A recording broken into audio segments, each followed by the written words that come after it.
이사야 17장 9절 10절 말씀 우리 한 목소리로 봉독하겠습니다. 만물보다 거짓되고 심히 부패한 것은 마음이라. 누가 능히 이를 알리오마는 나 여호와는 심장을 살피며 배부를 시험하고 각각 그의 행위와 그의 행실대로 봉하나니. 아멘. 인간은 타락했다. 제가 그렇게 말씀을 드렸습니다. 인간이 타락한 것은 아담과 하와가 범죄하고 난 다음부터 타락하게 된 것이죠. 그래서 인간이 아담과 하와의 후손으로 태어난 모든 인간들은 근본적으로 악한 것을 가지고 태어납니다. 이 근본적으로 가지고 있는 이 악한 것을 원죄 그렇게 이야기합니다. 그리고 자라면서 사람이 살면서 짓는 그런 죄를 자범죄 그렇게 이야기합니다. 그렇다면 우리가 인간이 태어날 때부터 악하게 태어난다 하여서 우리 성선설 그렇게 이야기하는데, 그런 모습이 아기들한테도 분명히 있죠. 아기들은 귀엽기는 하지만 귀여워도 욕심이 있습니다. 그래서 어른이 가지고 있는 욕심은 잘못되면 사람을 때리기도 하고 사람의 것을 속여서 취하기도 하고 강제로 빼앗기도 하고 또 죽여서 빼앗기도 합니다. 아이들은 그렇게는 하지는 않지만 어때요? 아이들 마음에도 나쁜 마음이 분명히 있습니다. 가르쳐 주지 않았는데도 욕하는 법을 배우고 가르쳐 주지 않았는데도 미워하는 법을 저절로 터득합니다. 그래서 동생이 태어나게 되면 엄마 아빠의 사랑이 자기한테 전폭적으로 오다가 동생한테 가게 되면 아이들이 어떻게 합니까? 엄마 아빠 몰래 동생을 꼬집거나 핥히거나 그렇게 하죠. 이것이 무엇을 의미하는 겁니까? 그 말도 못하는 아이가 어떻게 그렇게 할 수 있는가? 근본적으로 죄성을 지니고 태어나기 때문에 그렇게 할 수 있는 것이다. 그렇게 말할 수 있을 것입니다. 아담과 하와가 범죄한 이후로 우리 인간한테 여러 가지 현상들이 생겼는데, 제가 인간의 타락의 첫 번째 시간에 말씀드릴 때는 하나님과의 관계가 끊어졌다 하는 것에 대해서 말씀을 드렸습니다. 이 하나님과 관계가 끊어지는 것이 무엇이라고 했습니까? 죽음이라고 했습니다. 그죠? 육신의 죽음은 사실은 이 하나님과 관계가 끊어진 이 영적인 죽음 때문에 찾아온 것이다. 이렇게 말씀을 드렸습니다. 그리고 지난주 같은 경우에는 인간이 타락하게 되어서 어떻게 된다고 했냐면은 하나님을 사랑하지 않게 되었다 하는 말씀을 드렸습니다. 그러면 사랑하지 않는 걸로 끝나느냐? 하나님을 사랑하지 않으면 다른 것을 사랑하게 되어 있습니다. 그것은 자연스럽게 그렇게 되는 겁니다. 공기가 이쪽에 있는 공기를 해가지고 오른쪽으로 탁 옮기면은 이 공기가 그냥 공간이 없어지는 것이 아니라 다른 데서 공기가 들어와서 메꾸게 되어 있죠. 그런 것처럼 인간이 사랑하는 것도 마찬가지입니다. 인간이 타락하게 되니까 하나님을 사랑하지 않고 그걸로 끝나는 것이 아니라 다른 것을 사랑하게 된다라고 말씀을 드렸습니다. 이 다른 것을 사랑하게 되는 이것이 무엇이라고 이야기했습니까? 우상이다 이렇게 말씀을 드렸습니다. 분명히 이렇게 말씀합니다. 요한 1서 2장 15절에 보면 사도 요한이 하는 이야기가, 이 세상이나 세상에 있는 것들을 사랑하는 자는 아버지의 사랑이 그 속에 있지 않다 이렇게 표현했습니다. 그러니까 세상에 있는 것들을 사랑하는 사람은 하나님보다 다른 것들을 더 사랑하고 하나님을 덜 사랑하거나, 또 하나님을 더 사랑하고 세상 것을 덜 사랑하는 것은 하나님을 사랑하지 않는 것이다 이렇게 말을 했습니다. 하지만 우리는 허울 좋게 하나님을 사랑한다고 참 고백을 많이 합니다. 하지만 사랑한다고 고백을 하기는 하지만 하나님께서 기뻐하시는 일을 하지 않는 모습을 우리는 발견합니다.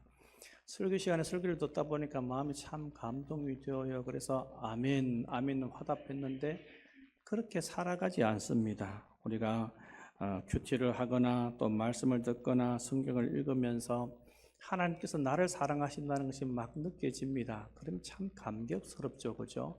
그래서 말 한마디 한마디 때문에 감격하고 그것 때문에 무릎을 꿇고 하나님 사랑합니다 라고 고백하는데, 가만히 돌아보면 그러한 것을 깨달아 알았음에도 불구하고 내 삶을 하나님께서 기뻐하시는 모습으로 개혁하고자 하는 그런 의지는 없을 때가 너무 많다는 것을 우리가 알게 됩니다.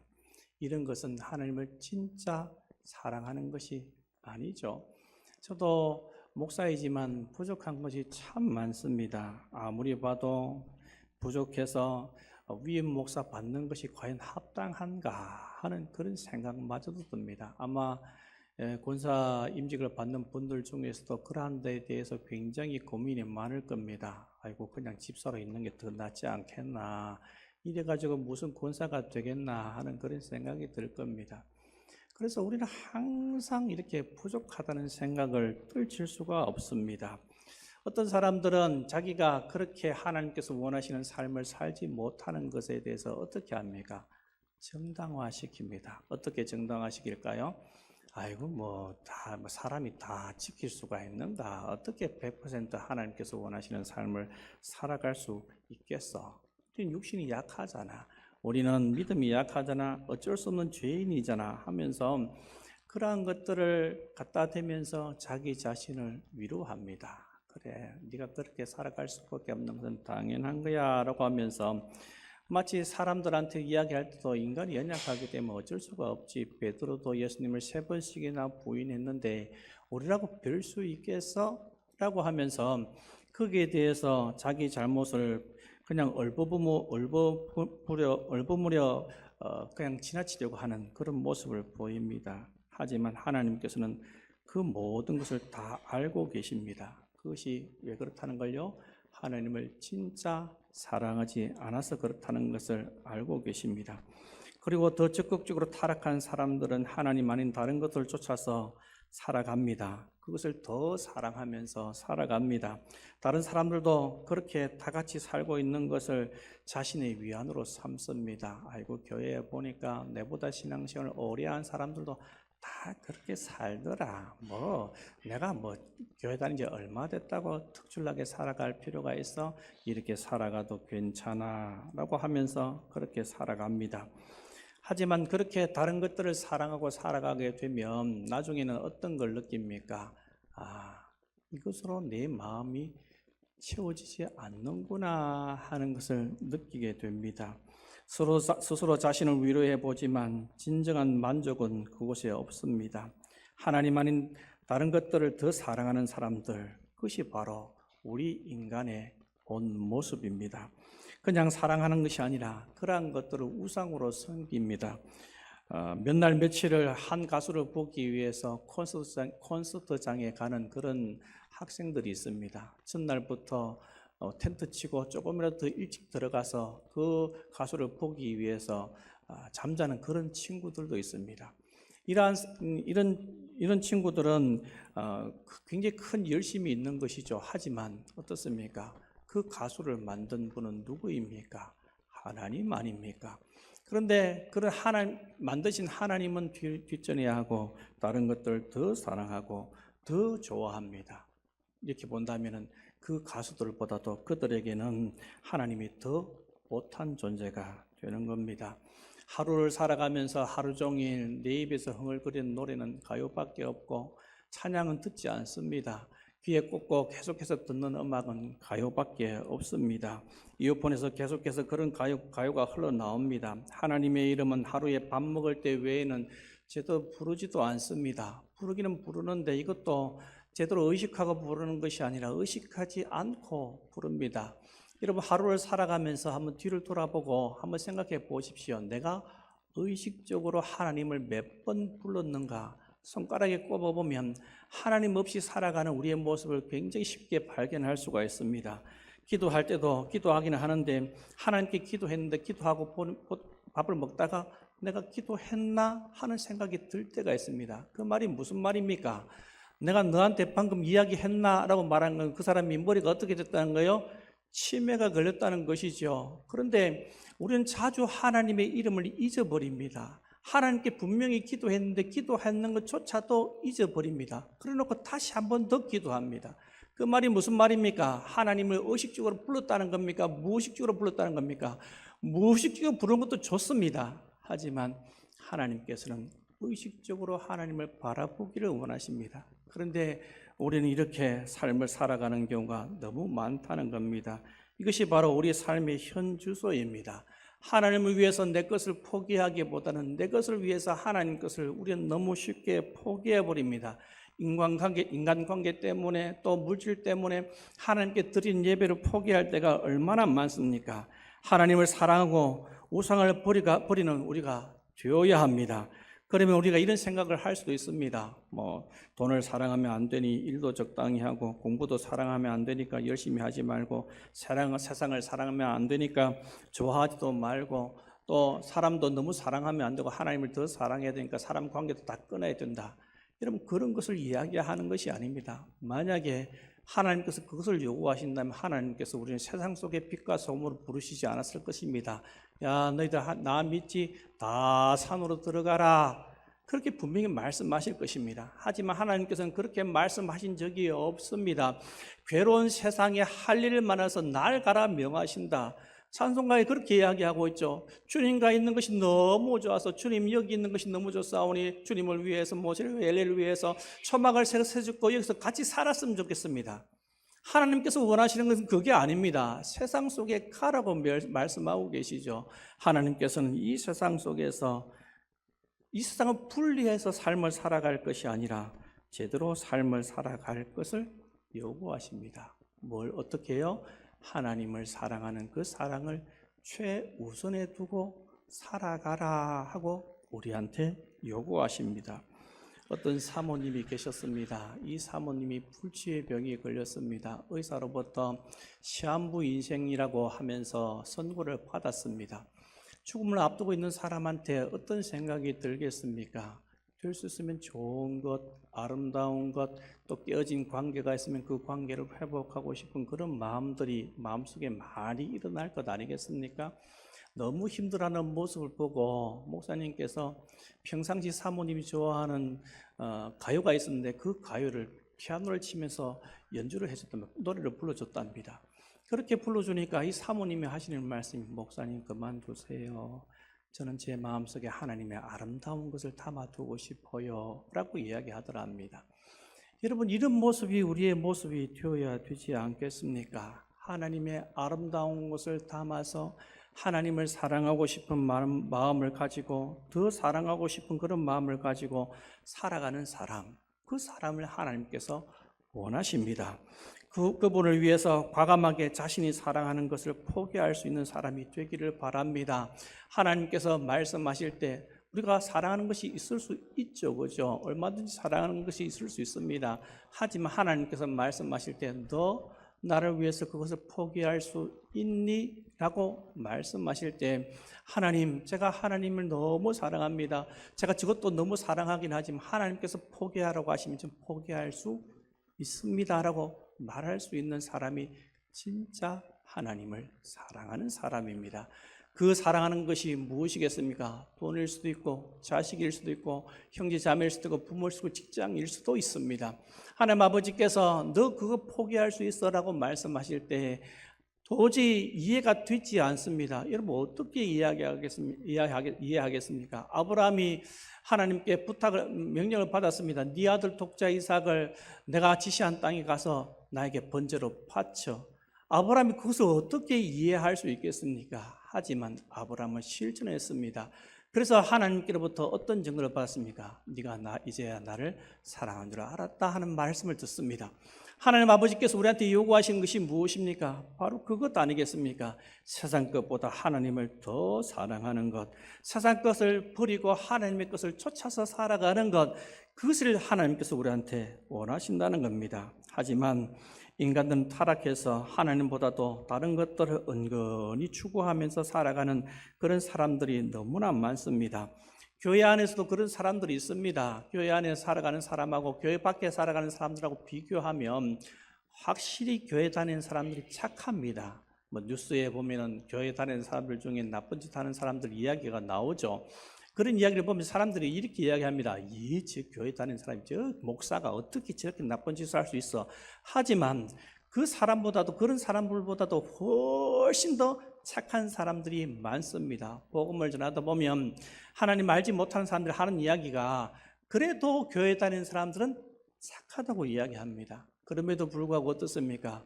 교회 다니는 사람들이 많이 착한데 착한 사람, 이 사람들의 마음속에도 뭐가 있다는 겁니까? 악이 여전히 도사리고 있다는 것을 우리가 잊지 말아야 합니다. 나는 약한 존재이고 나는 분명히 악한 존재라서 언제든지 넘어질 수 있다는 것을 항상 생각하면서 자기 자신을 돌아보면서 살 수 있어야 합니다. 어떤 사람들은 환경이 바뀌었을 뿐이지 교회 밖에서, 교회 안으로 환경이 바뀌었을 뿐이지 그대로 하나님을 알지 못했을 때의 삶을 그대로 유지하면서 살아가는 그런 사람들도 있습니다. 교회 다니지 않을 때는 거칠게 악을 행하고 교회 안으로 들어와서는 고상하게 악을 행합니다. 그것이 우리의 모습일 수 있다는 겁니다. 가룟 유다를 보십시오. 3년이나 예수님을 따라다녔습니다. 왜 따라다녔겠습니까? 여러분 3년 동안 따라다니는 것이 쉽겠습니까? 그냥 출퇴근하는 게 아닙니다. 옛날에 예수님을 따랐던 제자들은 계속해서 예수님과 같이 먹고 자고 계속해서 그렇게 다녔습니다. 그렇다면 다니는다는 것이 보통 불편한 것이 아닙니다. 여러분 우리 나라 속담 중에 집 떠나면 뭐 한다고요? 고생이라고 이야기합니다. 누군들 편하게 있고 싶지 않겠습니까? 어떻게 자기 아버지를 버리고 부모님을 버리고 가족들을 버리고 자기가 하는 모든 일들을 버리고 예수님을 쫓아서 살아갈 수 있습니까? 대단한 용기와 결단 아닙니까? 유다가 그런 대단한 용기와 결단을 가지고 예수님을 따랐습니다. 하지만 그 사람은 끝까지 예수님을 알지 못하는 사람이었습니다. 하나님의 나라와는 전혀 상관이 없는 그런 사람이었습니다. 여전히 그 마음속에는 악을 품고 살아가는 그런 사람들이었습니다. 그렇다면 예수님을 따라다니는 듯 하면서도 예수님을 따라다니지 않았던, 믿지 않았던 유다는 그렇다 손치더라도, 그렇다면 예수님을 믿는 우리는 어떠합니까? 우리 속에는 과연 선한 것이 있습니까? 성경에서는 뭐라고 이야기합니까? 선한 것이 없다라고 이야기하고 있습니다. 시편 14편 2절 3절 말씀 우리 같이 한번 읽어보겠습니다. 시편 14편 2절 3절 자, 화면에 나옵니다. 같이 읽겠습니다. 여호와께서 하늘에서 인생을 굽어 살피사 지각이 있어 하나님을 찾는 자가 있는가 보려 하신즉 다 치우쳐 함께 더러운 자가 되고 선을 행하는 자가 없으니 하나도 없도다. 아멘. 하나님께서 인생을 굽어 살펴보시는 겁니다. 한 사람 한 사람 다 살펴보시는데 선을 행하는 자, 이 선이라는 것은 뭡니까? 여러분, 이 인간 세상에 선은 없죠. 하나님만이 절대 선이십니다. 선이라는 것은 하나님을 믿는 것, 하나님을 찾는 것이 선이죠. 그런데 하나님께서 선을 행하는 자가 있는가 살펴보시니까 하나도 없어요. 눈을 씻고 봐도 선을 행하는 자가 없어요. 마지막에 뭐라고 이야기하고 있습니까? 선을 행하는 자가 없으니 하나도 없다. 그렇게 말씀하고 있습니다. 오늘 본문 말씀은 또 어떻게 이야기합니까? 본문 말씀에는 이렇게 이야기하고 있죠. 만물보다 거짓되고 심히 부패한 것이 마음이라. 만물보다도 거짓되고 심히 부패한 것이 마음이다. 누구의 마음입니까? 사람들의 마음이죠. 인간의 마음입니다. 인간의 마음이 만물보다도 더 거짓되고 더 부패했다. 그냥 부패한 것이 아니라 심히 부패했다. 그렇게 말씀하고 있습니다. 심히 부패한 것이 사람의 마음인데 이것을 누가 알겠습니까? 하나님은 알고 계십니다. 10길 물속은 알아도 한길 사람 속은 알 수 없다고 말하지만 이 한길 사람의 속이 아니 10길 100길이 될지라도 하나님께서는 다 알고 계십니다. 우리는 포장을 참 잘합니다. 그죠? 집사님, 권사님, 아이고 장로님, 아이고 목사님 웃으면서 이야기하다가 그죠? 그 대상이 없으면 얼굴표정이 싹 바뀌어버리는 그런 모습이 우리한테 있지 않습니까?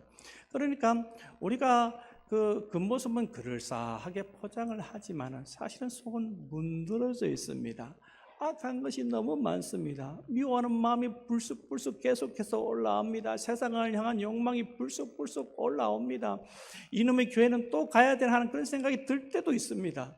도대체 우리 안에는 뭐가 있길래 이렇게 하나님을 향한 선한 마음이 있는 것보다는 악한 마음이 이렇게 많은지, 시편 14편 말씀 보니까 다 한 가지로 치우쳐, 한 사람도 이해 없이 다 한 가지로 치우쳐 악을 행하는 그런 모습을 이야기하고 있습니다.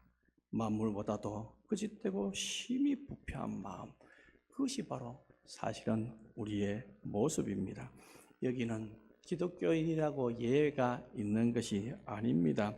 우리 인간이 가지고 있는 선은 아무리 깨끗하다고 이야기할지라도 그 선은 악하다라고 제가 저번에 말씀드린 적이 있습니다. 이사야 말씀을 제가 말씀을 드렸었는데 우리 말씀 한번 보겠습니다. 이사야 64장 6절 말씀입니다. 같이 읽겠습니다. 무릇 우리는 다 부정한 자 같아서 우리의 의는 다 더러운 옷 같으며 우리는 다 잎사귀같이 시들음으로 우리를 몰아가나이다. 아멘. 우리의 의는 다 뭐와 같다고요? 더러운 옷과 같다. 가령 예를 들어서 제가 굉장히 비싼 옷을 하나 입었다고 칩시다. 한 벌에 수백만 원 하는 옷을 명품을 입고 있다고 칩시다. 그런데 사람들 보기에는 이야 멋있다, 와 왠지 비싼 건 뭔가 다르다, 그죠? 촉감도 다르고 이야 핏이 너무너무 잘 어울린다, 좋아하겠죠. 그런데 하나님께서 보실 때는 그게 좋아 보인다는 겁니까? 어떻다는 겁니까? 안 좋아 보인다는 것이죠. 우리가 보기에는 내가 정말로 굉장한 이게 의고 굉장히 깨끗한 것이다라고 말할지라도 하나님께서 보실 때는 그렇지 않다는 겁니다. 그렇다면 이런 사람 속에 있는 그렇다면 제대로 살아가고 있는 사람들을 보십시다. 인격적으로 도덕적으로 훌륭한 삶을 살아가고 있는 사람을 봅시다.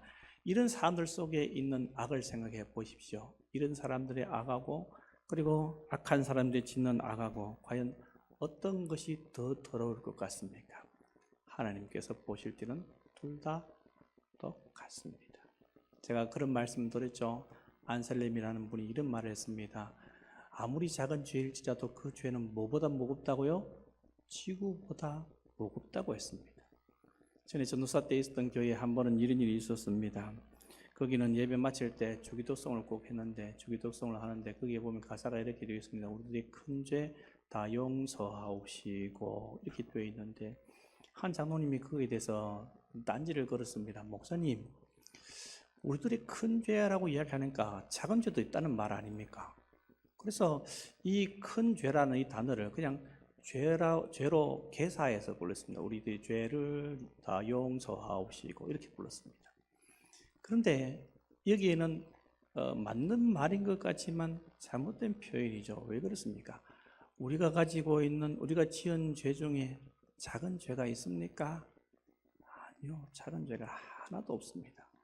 우리가 지은 죄, 그 어떤 죄일지라도 아무리 작은 죄일지라도 그 죄는 우리를 지옥 보내기에 충분한 그런 죄이고 이 죄는 예수님을 죽이기에 충분한 죄이기 때문에 이 죄는 작은 죄가 없습니다. 그래서 우리가 짓는 모든 죄들은 다 악하고 다 정말로 무서운 죄입니다. 이렇듯이 우리는 악을 먹고 마시며 살아가는 그런 존재들 아닙니까? 세상의 그 어떤 만물보다도 악합니다. 시궁창에 있는 오염된 그런 물이나 흙보다도 더 더러운 것이 우리 존재입니다. 은행 냄새보다도 재래식 화장실에 10년 묵은 대변보다도 더 더러운 것이 바로 우리 자신 아닙니까? 여러분 행여자들 한번 냄새 맡아봤습니까? 행여자들 냄새 정말 지독합니다. 안 씻잖아요. 전에 한 번은 그런 적이 있었습니다. 행여자가 왔길래 그분한테 도움을 주고 제가 한번 기도해드려도 되겠습니까? 하고 그분 손을 잡고 기도했는데 기도하고 보니까 그분 보내고 보니까 손에 냄새가 얼마나 나는지 핀으로 몇 번을 씻어도 냄새가 지지 않습니다. 냄새 독하죠. 하지만 그 사람들이 풍기는 그 냄새보다도 우리 속에 있는 더럽고 추악한 것은 더욱더 더럽고 토가 나올 정도입니다. 그것을 알게 되면 정말로 더럽다. 나는 도저히 하나님 아버지 앞에 설 수 없는 그런 존재다. 나만큼 세상에 악한 존재는 없다라는 그런 생각을 하게 되어 있습니다. 이 생각을 할 때 내가 얼마나 더럽고 추악한 존재인지 알게 될 때 그때서 비로소 우리는 하나님의 사랑이 얼마나 큰지 제대로 알 수가 있는 겁니다.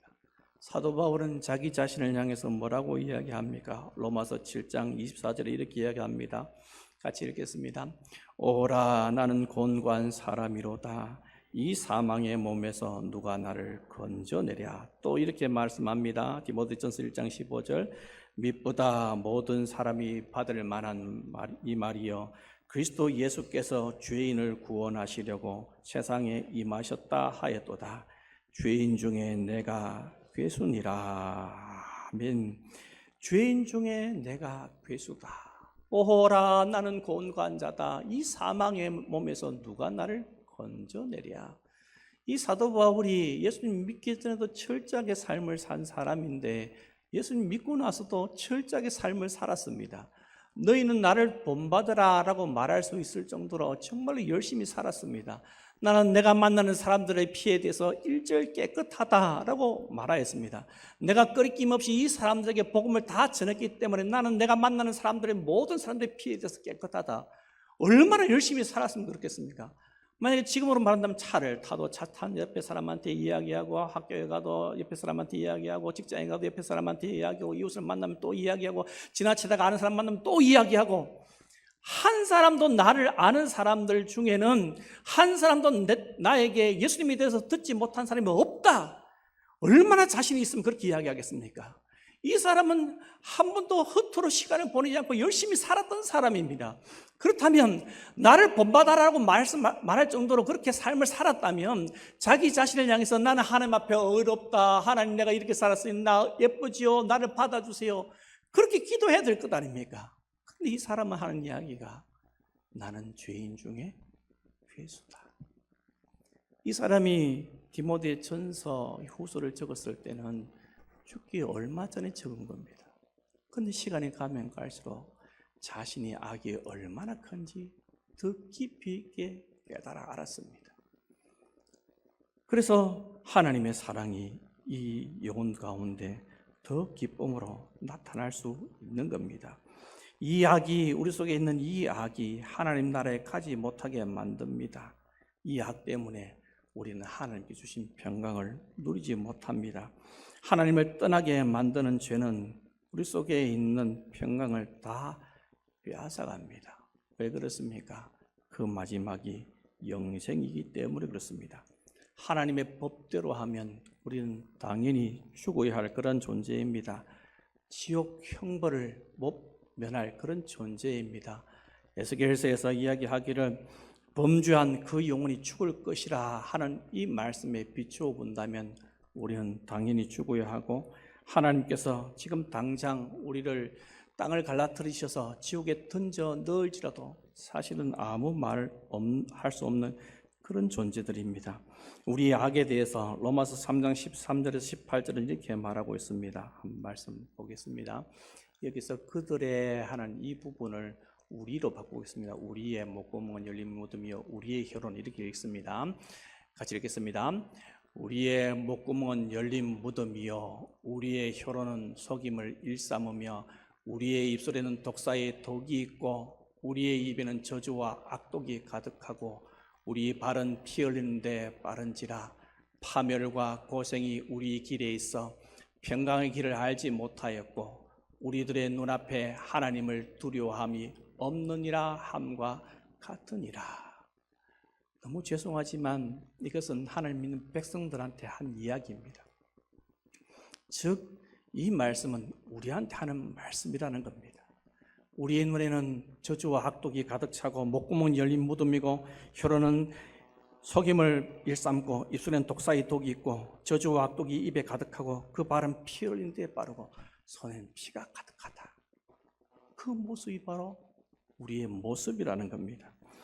이런 모습으로 살아가는 존재가 어떻게 세상을 변화시킬 수가 있겠습니까? 세상에는 우리 자신보다 악한 사람이 없습니다. 그렇기 때문에 우리는 마땅히 죽어야 할 존재이며 하나님께서 우리를 죽이기 위해서 영원한 고통 속에 쳐넣어야 마땅한 그런 존재들입니다. 하지만 너무나 감사하게도 하나님께서는 우리가 그렇게 되는 것을 원하시지 않습니다. 악인도 멸망받기를 원하시지 않는 그 하나님께서 우리를 고치시기를 원하십니다. 그렇기 때문에 우리한테 필요한 것이 있습니다. 그것이 무엇입니까? 바로 하나님의 자비하심과 긍휼하심이요 예수 그리스도의 십자가입니다. 우리가 이것이 없이는 도저히 하나님 아버지 앞에 설 수 있는 존재가 없습니다. 예수님께서 새끼 나귀를 타시고 예루살렘 입성하실 때 사람들이 들어오시는 예수님을 보고 어떻게 합니까? 자기 겉옷을 펴고 또 종려나무 가지를 꺾어서 길에 펴기도 하고 흔들면서 호산나 호산나 하고 예수님을 환영합니다. 그런데 그때부터 본격적으로 예수님이 잡혀 죽기 위해서 사람들이 수를 쓰고 사람들로부터 박해를 받습니다. 그분은 죄가 없으십니다. 그분은 두루 다니시면서 착한 일을 하셨습니다. 그럼에도 불구하고 사람들에게 멸시와 천대를 받으셨습니다. 사람들을 살리시고 병을 고치시고 악한 귀신들을 쫓아내시며 죄에 매여 힘들어하는 사람들을 자유하게 하셨습니다. 정신적인 고통, 육신적인 고통, 영적인 그런 고통 속에서 벗어나게 하시는 분이 예수님이셨습니다. 그런데 그 예수님을 대제사장을 비롯하여서 영적 지도자들이 로마 군인의 힘을 빌어서 예수님을 십자가에 못 박아 죽이셨습니다. 그것 때문에요, 예수님께서 우리를 살리시기 위해서 예수님 아무런 힘없는 어린 양처럼 그렇게 돌아가셨습니다. 그래서 우리의 죄를 없는 것으로 인정해 주십니다. 우리 속에는 여전히 악이 있습니다. 부족한 것이 너무 많습니다. 하지만 예수님께서 나를 위해 십자가에 달려 돌아가셨다는 그 사실을 믿는 믿음 때문에 하나님께서 너 죄라는 것을 분명히 알고 계시고 내 속에 악독한 것이 가득 넘치고 있는 것을 알고 계심에도 불구하고 하나님께서 우리를 보시고 하시는 말씀이 너 정말로 깨끗하구나. 너 정말로 내 아들답구나. 너 정말로 내 거룩한 아들이구나. 이렇게 말씀해 주신다고 성경은 분명히 말씀하고 있습니다.